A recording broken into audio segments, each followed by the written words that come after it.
안녕하세요. 재미있는 사례 민법 용어 해설입니다. 이번 시간에는 우리가 좀 어려운 걸 좀 할까 생각 중입니다. 어떤 거냐면요. 우리가 수험생 중에서 민법을 공부할 때 가장 수험생들이 어려워하는 게 민법 총칙, 물권법, 계약법, 특별법이 있잖아요. 그 중에서도 물권법을 상당히 어려워합니다. 그 물권 중에서도 또 어려운 부분이 담보책임이에요. 담보책임.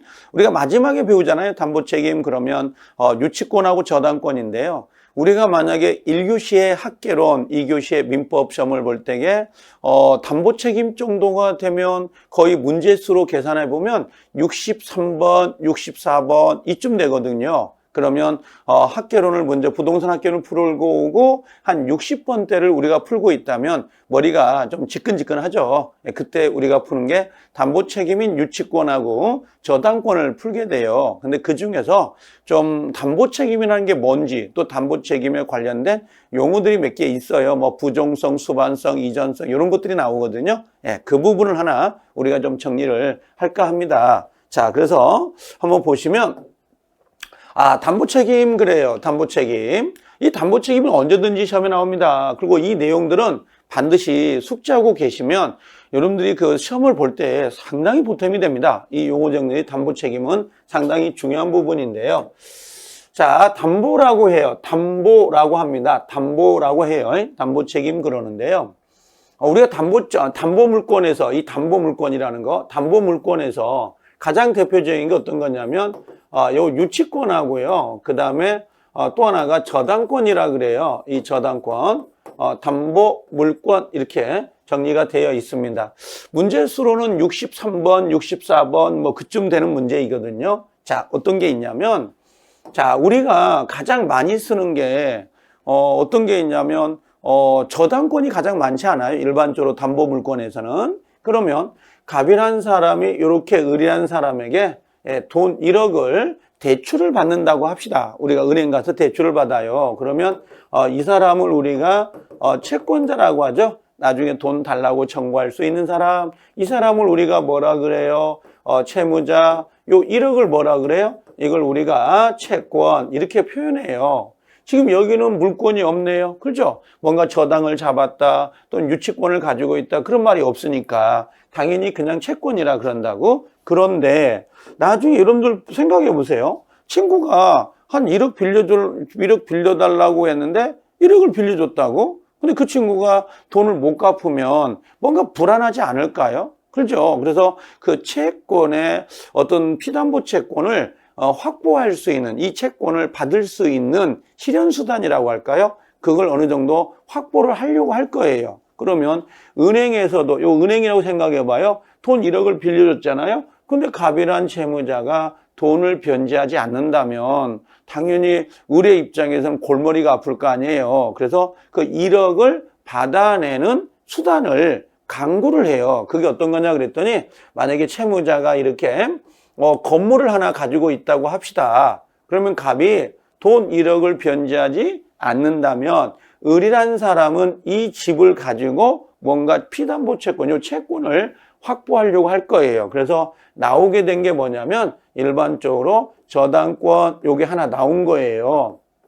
그러면 저당권은 어떤 거냐면 갑이 돈을 안 갚잖아요. 1억을. 그러면 은행 측, 의뢰 입장에서는 1억을 받아내기 위해서 법원에 경매 신청을 해요. 이 집을 경매를 해서 낙찰금이 나오면 그 낙찰금으로부터 을이 배당을 받아가겠다, 돈 받아가겠다라고 하는 거. 그게 저당권이거든요. 그럼 이 을이라는 사람을 우리가 앞으로 뭐라고 하냐면 나중에 저당권자 이렇게 이야기를 해요. 저당권자. 그리고 이 채무자였던 사람이 있죠. 돈을 갚아야 될 사람. 근데 자기 집에다가 저당을 잡았잖아요. 그래서 이 사람을 저당권 설정자 이렇게 부를 거고요. 그 다음에 이 채권 있잖아요. 이 채권을 뭐라고 하냐면 우리가 피담보라 그래요. 앞으로 담보라 그래요. 왜? 요 피담보란 책이 요 단어가 붙냐라고 하면요. 내가 친구한테 5만 원을 빌려오면서 내가 나중에 돈 달라고 하겠다. 돈 갚겠다. 그러면 이건 채권이에요. 근데 5만 원을 빌려오면서 민법책을 담보로 맡겼다 그러면 이건 유담보라고 해서 이걸 피담보 채권 이렇게 불러요. 그래서 돈을 받을 권리가 있다 그러면 채권이고 거기에 담보물이 붙어 있다 그러면 피담보 채권 그러죠. 이 피담보라는 의미가 있을 유자를 써가지고 담보가 붙어 있다, 담보가 있다, 유담보다. 유담보가 붙어 있는 걸 비담보 채권 이렇게 부르거든요. 그래서 자, 요런 것들이에요. 그러면 이 담보 물건은 나름대로 특성이 있어요. 특성이. 자, 요게 저당권의 내용이었고 하나 더 해볼까요? 유치권이요. 자, 유치권은 어떤 거냐면 요런 거 있어요. 여러분들 유치하다라고 하는 거거든요. 여러분들 세탁소에다가 세탁물을 맡겼어요. 그러면 당연히 채무자 입장에서는 세탁비를 주고 그 세탁물을 찾아오는 게 일반적이잖아요. 근데 세탁비를 안 주고 세탁물을 달라고 하면 세탁소 아저씨는 뿔날 거예요. 왜 세탁비를 안 주면서 왜 세탁물을 달라고 하느냐, 나 못 주겠다 그럴 수 있거든요. 그래서 그 세탁소 아저씨가 채무를 변제할 때까지, 세탁비를 줄 때까지 그 세탁물을 내가 가지고 유치하겠다, 나 못 주겠다, 인도 거절권을 우리가 유치권 그래요. 그래서 채무를 변제받기 위해서 발생된 게 요 유치권, 인도 거절권이거든요. 자, 예를 들면 자, 갑이 자동차가 고장이 났었나 봐요. 그래서 요 을이라는 사람한테 이 자동차를 수리해 달라고 맡겼겠죠. 그래서 수리해 달라고 맡겼더니 그럼 수리비가 얼마가 나오지 않겠어요? 수리비가 한 100만 원 나왔다고 합시다. 이렇게 그럴 수 있죠. 그럼 수리비가 100만 원 나오면 당연히 요 채무자 갑은 요 수리비 100만 원을 주고요. 자동차를 찾아가면 돼요. 그럼 아무런 문제가 발생이 되지 않는단 말이에요. 근데 이 누가요? 요 채무자가 수리비를 안 준 거예요. 그러고 나서 이 자동차를 달라고 하면 요 채권자 입장에서는 주면 요 자동차 줘버리면 수리비 못 받을 수 있잖아요. 그럼 얼마나 불안하겠어요. 그래서 요 을이란 채권자가 나 못 줍니다. 돈 줄 때까지 100만 원 줄 때까지 당신 자동차를 못 주겠어요. 그래서 남의 거잖아요. 타인 거의 부동산, 자동차, 동산을 유치할 수 있다고 점유하면서 나 못 줍니다. 점유하면서 요걸 우리가 인도 거절이라 그래요. 요 인도 거절을 우리가 뭐라고 불러요? 유치한다. 이걸 유치권 그래요. 그렇죠? 유치하다. 그렇죠? 이게 당신 돈 갚을 때까지 나 못 준다. 이런 거요. 여러분들 길거리 지나가다 보면 그 프랜카드 걸려 있지 않아요? 뭐 건물 공사하다가 뭐 유치권 행사 중 그런 거 있잖아요. 그게 뭐 때문에 그러겠어요? 공사 대금을 못 받은 거예요. 그래서 공사 대금을 줄 때까지 내가 이 건물 당신한테 못 줍니다 하고 이렇게 공시를 해놓는 거죠. 그런 것들이 유치권, 인도거절 유치권이에요. 저당권은요, 돈 안 갚으면 경매를 붙여가지고 경락대금에서 후순위보다 우선 내가 변제를 받겠다라는 게 저당권이에요. 둘이 합해가지고 우리는 담보물권 그러죠. 가장 대표적인 담보물권이 유치권하고 저당권인데 문제수로 계산해 보면 유치권이 한 2문제 정도 계산하시고요. 그 다음에 저당권은 최소가 2문제예요. 그럼 2개의 파트만 해도 벌써 4문제에서 5문제가 배정이 될 수가 있는 부분이 요 담보물권이거든요. 근데 이 2가지 유치권과 저당권에 어떤 공통적인 특징이 있어요. 그 특징을 하나 정리를 해보면요. 이런 겁니다. 채권이죠. 돈 받을 돈 1억 이렇게 생각하거나 아니면 여기 자동차 수리비 100만 원. 자, 그러면 담보하는 물권을 말한다. 채권을 담보하는 물건을 말한다 그랬어요. 채권자가 책임 재산 중 특정한 물건을 가지고 채권의 담보에 충당하여 채무자의 채무불이행이 있게 되면 그 교환 가치로부터 다른 채권자보다 우선해서 변제를 받을 수 있는 권리를 말한다. 이게 담보물권이에요. 이런 것들을 담보물권 그러는데 여기에 특징이 있다는 거죠. 담보물권의 특징이. 뭐가 있습니까? 그랬더니 요 부종성이라는 게 하나가 있고 그 다음에 수반성, 불가분성, 물상대위성 요게 있어요. 그래서 요 특징을 알고 계시면 좀 편하더라고요. 자, 그래서 그걸 하나 정리를 해드릴게요. 자, 부종성이 어떤 거냐? 부종성입니다. 자, 이 부종성은 저는 이렇게 표현해요.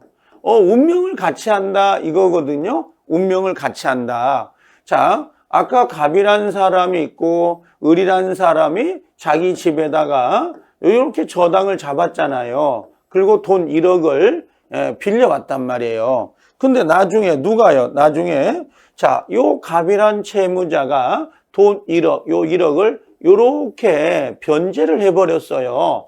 피담보 채권을 변제한 거죠. 그리고 변제가 되면 당연히 이게 없어질 거 아니에요? 당연히. 그럼 뭣도 없어지죠? 저당권도 없어져요. 그 이유는 요 피담보 채권이 어떻게 보면 주된 계약이고 요 저당권이 종된 계약이거든요. 이렇게 주종관계. 그럼 종이라는 게 뭐예요? 주가 있으니까 종이 있는 거잖아요. 근데 주가 없어졌어요. 돈을 갚았다 이거죠. 그럼 당연히 뭐가요? 저당권도 소멸해 버릴 거고, 아까 유치권에서도 피담보 채권이 100만 원이었잖아요. 근데 채무자가 100만 원을 갚았어요, 변제로. 그러면 당연히 자동차는 채무자에게 돌려줘야 될 거 아니에요? 그 유치권이 소멸된다고. 그래서 부종성이란 피담보 채권이 소멸했네요. 이게 뭐예요? 변제가 됐네요. 돈을 변제했단 말이에요. 변제가 되면 당연히 어떻게 피담보 채권에 존재하는 한, 자, 소멸된다는 거고, 만약에 피담보 채권이 존재한다라는 건 지금 이거 변제가 됐어요? 안 됐어요? 안 됐어요. 그럼 변제가 되지 않는 한 독립하여 요 저당권이나 유치권이 소멸되지 않는다. 이렇게 보시면 돼요. 그래서 운명을 같이 한다는 건 주된 계약이 없어지면 종된 계약도 없어진다. 피담보 채권, 받을 돈, 채권이 없어지면 저당권, 유치권도 소멸된다. 근데 만약에 피담보 채권이 존재하는 한 유치권이나 저당권은 소멸시에 걸리지 않고 그대로 소멸이 되지 않고 계속 존재한다고. 소멸시효는 뭔가 권리를 행사하지 않으면 그 권리를 박탈시키는 게 소멸시효잖아요. 근데 이건 소멸되지 않아요. 왜? 피담보 채권이 존재하니까. 다만 피담보 채권이 변제가 되면 저당권, 유치권도 함께 소멸된다. 요걸 부종성이라고 그래요. 부종성. 자, 수반성은 어떤 거냐? 그럼 수반성이잖아요. 수반성은 이전이에요. 너 가면 나도 가. 그게 이전이란 말이에요. 요게 이전이다라고 하는 건데요. 자, 어떤 걸 의미하냐면 요거 한번 지워볼게요. 어떤 거냐면 요런 거네요. 자, 요거 부종성은 뭐라고 했어요? 운명을 같이 한다. 수반성은 뭐라고요? 이전이네요. 이거거든요. 자, 어떤 거냐면 요런 거요. 갑이란 사람이 아까 집이 있고 을이 1억을 가지고 있고 여기에 저당을 갖고 있잖아요. 이렇게. 그렇죠? 근데 요 을이란 사람이 자기가 가지고 있는 저당권을 요 피담보 채권, 요 받을 돈을 누구한테? 병이라는 사람한테 요렇게 양도를 했어요. 양도가 됐네요. 나 대신 당신이 돈 1억을 받으세요. 양도가 됐죠? 그럼 뭐야? 이 저당권도 함께 양도가 돼요. 너 가면 나도 가. 이런 거 있잖아요. 너 가면 나도 가. 이게 뭐예요? 수반성이에요. 그래서 피담보 채권에 따라서 피담보 채권, 아까 요 1억짜리가 따라서 이전이 되면 뭐 또요? 피담보 채권과 분리하여 양도할 수가 없다. 이렇게 돼 있어요. 너 가면 나도 가. 이게 수반성이에요. 그러면 나중에 요 피담보 채권하고 요 조건 돈 받을 거 요거와 그다음에 저당권은 분리할 수 있어요, 없어요? 예, 분리할 수 없다. 분리가 안 된다. 이런 의미예요. 너 가면 나도 가야 되니까. 그래서 이걸 수반성이라고 하는 겁니다. 자, 그 다음에 어떤 게 있냐면, 자, 요게 있네요. 불가분성이라고 해요. 불가분성은 나눌 수 있다, 없다? 없다. 여러분들, 만약에 아까 유치권을 행사하고 있는데요.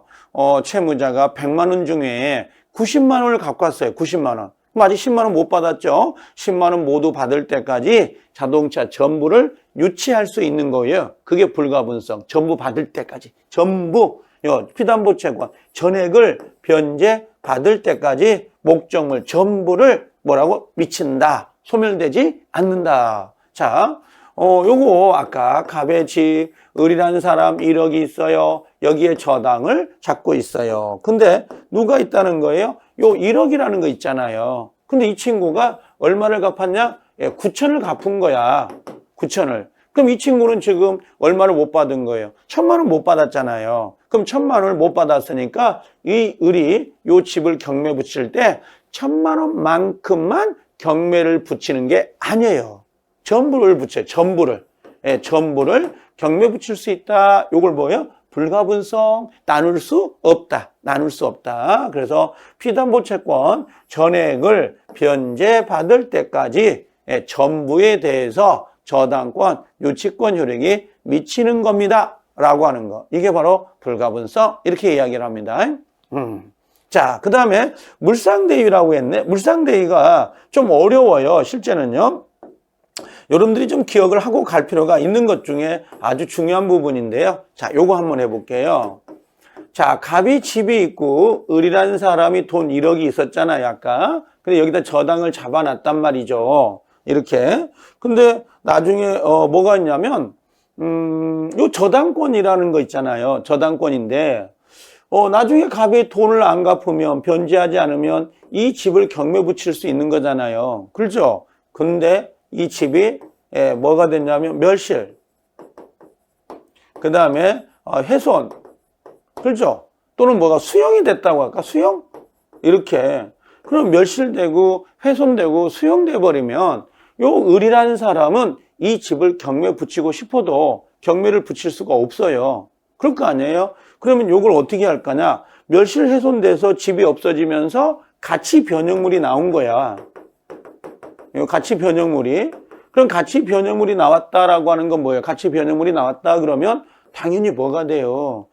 좀 보상금이라든지 아니면 보험금이 나올 수 있잖아요. 그럼 물건 대신에 다른 형태의 가치 변형물이 나온 거죠? 그때 이 저당권자가 뭘 한다는 거예요? 요것을 압류를 해요. 요걸. 그래서 압류해가지고 빨대를 꽂아가지고 자기의 피담보 채권을 확보할 수 있는 거, 요걸 압류해가지고 요런 것들을 우리가 물건위를 대신한다. 그래서 물상대위. 담보 목적물 있잖아요. 아까 집. 그죠? 목적물이 멸실되고 훼손되고 공용 징수가 수용이에요. 수용. 수용이 돼버렸어요. 그러면 저당권을 실행하고 싶어도 실행할 수가 없다는 거죠. 그럴 거 아니에요. 물건이 없으니까. 그러면 채무자가 받게 될 금전, 기타 물건이죠. 이걸 우리가 뭐라고 하냐면 이걸 같이 변형물이라 그래요. 보상금. 그렇죠? 여기에도 미친다 이렇게 들어와요. 이걸 물상대위, 물건위를 대위할 수 있다 이렇게 들어오는 거예요. 그래서 실제 우리가 담보물권 그러면 유치권하고 저당권인데요. 이 담보물권은 원래 들어가기 전에 이 담보물권의 특성인 요 부종성, 수반성, 물가분성 요 네 가지를 어느 정도 정리하고 계시면 담보물권을 보는 시각이 상당히 좀 좋아요. 그런 것들이. 그래서 요 담보물권 할 때에 유치권하고 저당권과 알고 계셔야 되고 요 특성들, 부종성은 운명을 같이 한다는 거고 수반성은 너 가면 나도 간다는 거고 불가분성은 나눌래야 나눌 수가 없다는 거고 물상대위는 물건 자체가 멸실되고 훼손되면서 가치 변형물이 나왔을 때 그 이외에도 미친다는 거 이렇게 정리를 하고 계시면 돼요. 그래서 담보물권, 유치권, 저당권과 관련된 특성들인데요. 우리 문제에서 상당히 좀 까다롭게 나오잖아요. 그래서 이 정도 숙지는 반드시 하고 계셔야 나중에 시험을 볼 때 또 우리가 그 본 수업에 들어갈 때도 상당히 좀 편하게 접근할 수 있는 부분들이에요. 이런 특성을 모르고 그냥 유치권, 저당권 들어가 버리면 좀 내용이 잘 와 닿지 않을 때가 있습니다. 자, 그래서 요 담보물권 이 정도 정리를 특성들을 정리했습니다. 꼭 반드시 역시 숙지하고 계셔야 될 필요가 있습니다. 자, 이번 시간 여기까지 합니다. 자, 고생하셨어요. 수고하셨습니다.